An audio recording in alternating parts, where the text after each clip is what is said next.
Welcome to another episode of the Paradigm 132 podcast, and I'm your humble and gracious host, Rashad Horn. On today's episode, I want to talk about something that was just extremely mind blowing to me. I mean, extremely mind blowing. And I'm talking about, I came across an article, and the article was talking about children having their identity stolen. And I paused for a second. I said, "Children having their identity stolen. How is that possible? Like how can a child have their identity stolen? Because when you look at the commercials, you have credit cards and things that offer you that type of protection, identity theft, and things of that particular nature. They monitor your account. So how can a child have their identity stolen?" So I said, well, let me read this. Let me see what's going on here, because this just seems mind blowing, right? So I preface this by going ahead and giving you a statistic, right? So according to a 2011 study by the Carnegie Mellon Scilab, it states kids are 51 times more likely than adults to have their identity stolen. Now, again, even reading that statistic, I'm still thinking to myself, but how? Where's the barrier of entry? So the article seemingly opened up by talking about how, since there's more virtual learning going on and children are more tech savvy, that it makes it a lot easier for hackers to get precious information. Because ultimately, if your child is seemingly doing their schoolwork on the family computer, obviously the family computer is going to have a multitude of different things on it. It's going to have, maybe social security numbers. If you have a business, it may have the bookkeeping, credit card information stored in there. So it's a multitude of things that it can have. It may even have your social, right? So before I get into that, I want to tell you about it's funny, but it's not funny, because again, technology is a beautiful thing, but in the hands of a person that wants to manipulate, or a person that wants to take something because they feel that I'm not going to be caught. Just like anything else, it can be detrimental. It can be damaging, right? So, and again, this is mind blowing stuff. At least to me, may not be to you, but it's mind blowing stuff to me, right? So it says, from my notes, a 12-year-old girl received a notice from the IRS informing her she hadn't paid her income tax. 12-year-old girl, income tax. Okay. Then it goes on. A 2-year-old was said to have an outstanding credit card debt of $15,000. 12 and 2. And we're not talking dog years either. 12 and 2, right? So, another report from 2017 by the Javelin Strategy and Research stated more than 1 million children were victims of identity theft. 1 million children.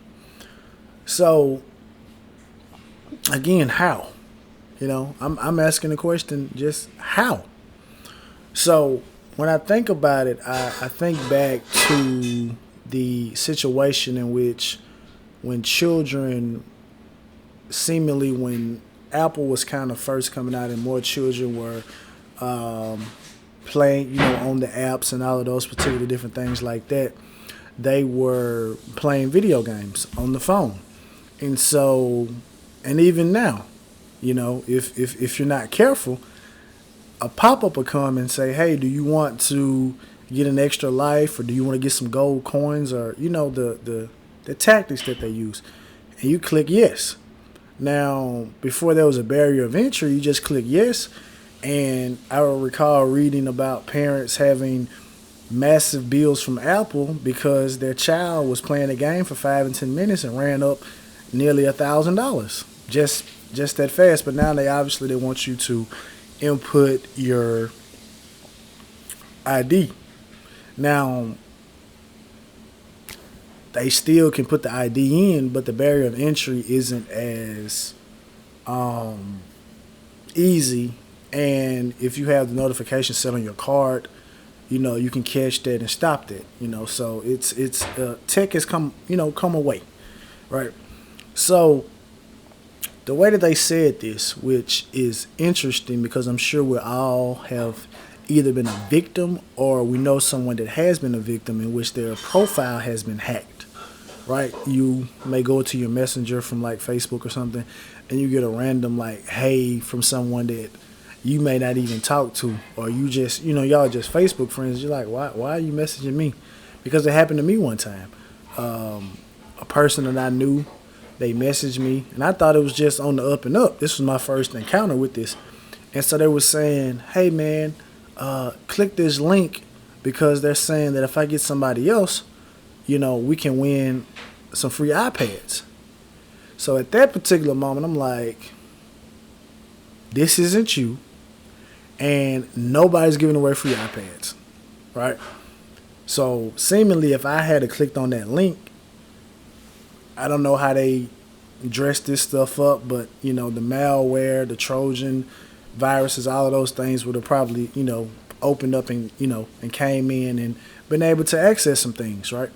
So that's how they talk about it. That's what they say, because children spend so much time on social media, and there are broken and damaged links that are out there that they click on. It may be videos of things that entertain them, and they click the video, they sit there and watch the video without knowing that a hacker put that out there, and they are collecting your data. So they also talked about how, and we all know about these like bot accounts and stuff like this, especially like on Instagram and things like that. But they're saying like, you have instances in which children are interacting with someone again that they feel, that they think that they know, or someone that is pretending to be someone that they know, and they are seemingly playing a trick on the child to get some vital information. So they spoke about obviously the power and the things that a person can do when a person has access to your social security number. So it was intriguing because as I continued to read, it spoke about a situation or a scenario in which your identity could have been stolen when you were younger, and once you turn 18, then you have the ability, when you have the ability to go apply for something, and they say, hey, you got a 10-year-old credit history right here, and you have some collections that you need to be paying, right? But you know nothing of it. Now, what was interesting about it was the fact that it stated that the reason that it goes unnoticed and things of that nature is because people are less likely to put things into their children's name. So it doesn't have to be reported. So if you're not putting something in your children's name, then all of those things that your credit card offers, Experian, all these things where they say we offer credit monitoring and stuff like that with your account. Well, if you don't have your child attached to those particular accounts and their identity has been stolen, they won't know that their identity is stolen until they get of age to where they can start applying for credit, right? So obviously in the black community, we make the joke about, my mom put the lights in my name, or the, this in my name, blah, blah, blah, put stuff like this in your name. And it's humorous, but it becomes a very detrimental thing in the long run if it's a situation in which a parent is not doing their due diligence to help, or if a hacker has taken your information and using it to do whatever it is that they want to do, right? So it got deep. It spoke about instances in which parents and even family members have gotten a hold of children's social security number and applied for cards or, gone into default. And instead of dragging that parent or dragging that person to court or to the correct officials to rectify the issue, they rather file bankruptcy and start over because they don't want to incriminate family, right? So it was one particular story they talked about where a father seemingly had accumulated 30,000 worth of credit card debt in their child's name. And the child seemingly said, "Hey dad, you got to straighten this out." And his dad was like, I don't have it." And he said, "Well, we'll take you to court." And he's like, "You can't do that. I'm your dad." Right? And so ultimately they spoke about how in a situation where you and the child's other parent may not be together, you may have to check to make sure that they don't have access to the child's social security number and maybe, committing any type of fraud that's going to set the child back. And to make sure that you check people to make sure that they don't have those type of intentions, because you start the child off in the hole before the child even knows that I'm supposed to be doing something, right? So when I sit up here and say a 2-year-old was to have an outstanding credit card debt of $15,000, it's crazy, right? So, cybersecurity is one of those things that's just going to be a booming industry, whether you're investing in it or whether you're investing in it by way of educating yourself to either create some cybersecurity or to work for one of these cybersecurity firms. So it was just so intriguing to just read something, about this, right? So let's see. I'm just looking at my notes, making sure I'm not missing anything, right? So I spoke about that. And so it stated that child identity theft costs parents around $540 million out of pocket. That's as a collective, $540 million, because ultimately you don't have any defense for that. It's not like you have an insurance plan or anything like that. And seemingly it's probably the same thing as you're paying someone to help your credit out or something like that. But that's seemingly what you're doing. You're paying to get these particular things off. I had an instance in which one of my cards had some fraudulent charges all the way out in San Francisco at a bus station. And I looked at it and I said, "Man, these are not mine."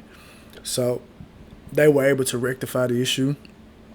I wasn't penalized for it because obviously that was one of the things that was attached to the card was the monitoring. All I had to do was just report it.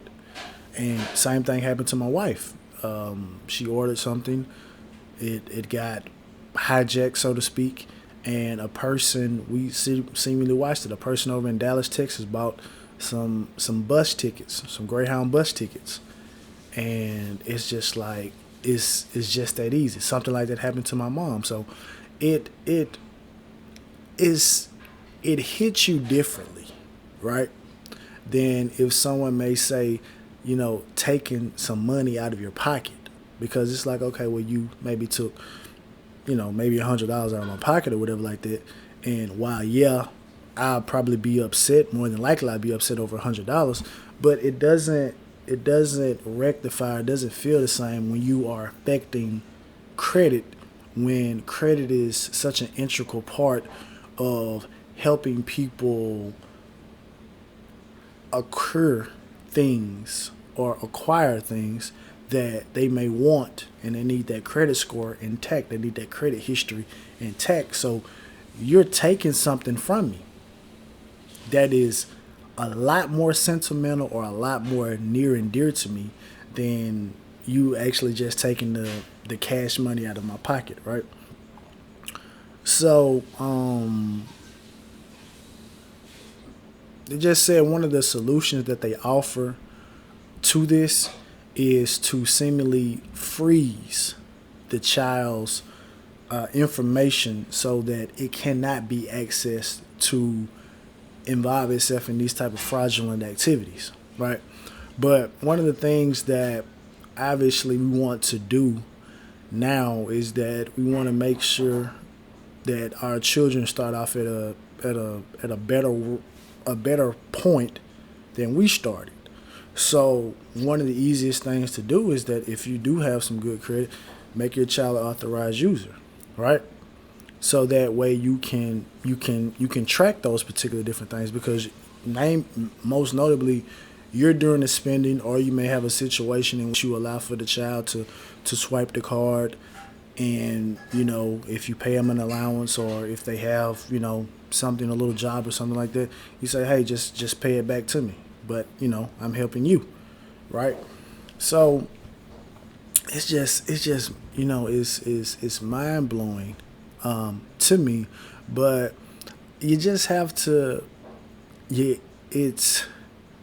It's new, and when I say it's new, I compare it to a situation like right now when people are saying, well, we don't want to drive this car because of an accident, right?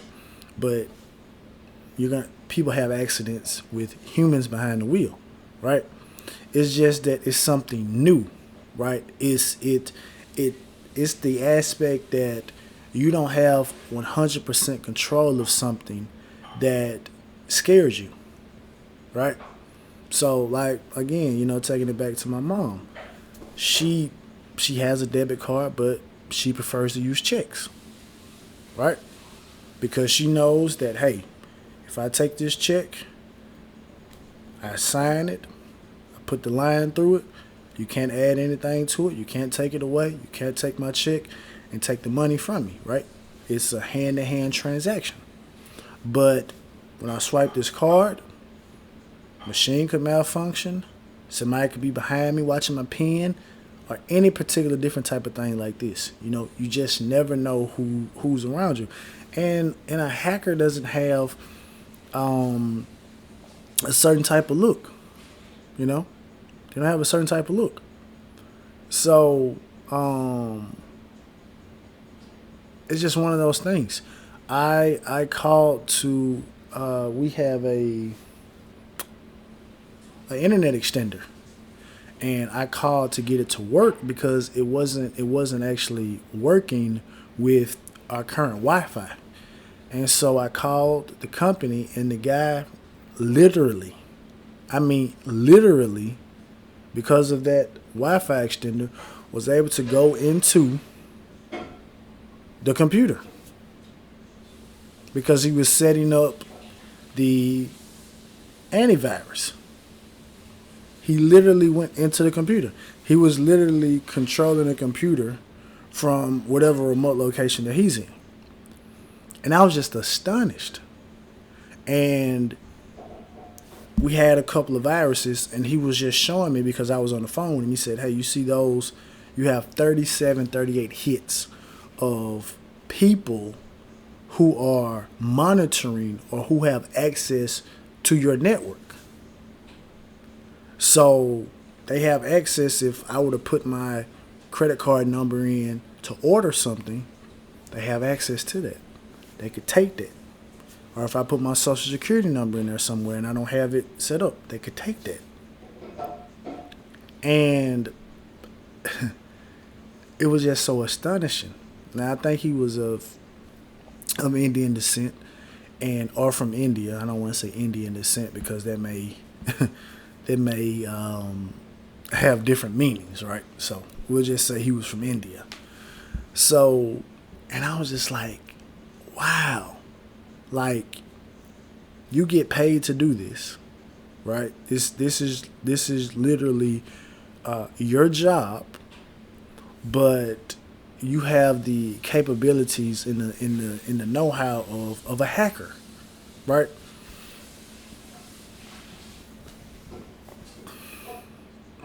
Man, I was blown away by that, honestly. I don't know if anyone's ever had any type of experience with something like that, but I was blown away. And I'm even more blown away by by this article because